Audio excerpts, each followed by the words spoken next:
Sasa biashara ambayo inawapa watu wengi hela kwa sasa hivi ni biashara ya kuuza bando, na ni rahisi kuifanya na unafanya popote.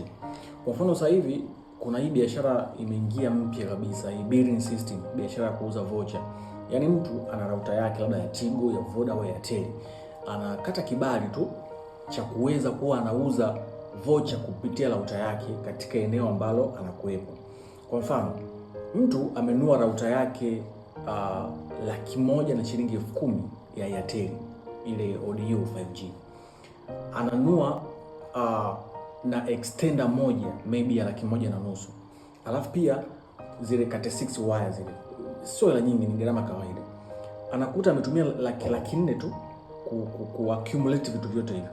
Alafu anachukua ule mfumo aenda kufunga nyumbani kwake, yaani hata nje ya nyumbani kwake pale, au sehemu yoyote ambapo kuna watu wanakuwa na movement, anafunga pale, anawaambia jamani, ukitaka kutumia interneti hapa, login kwenye wifi hii hapa, utalipia shilingi 500, utatumia masaa 12.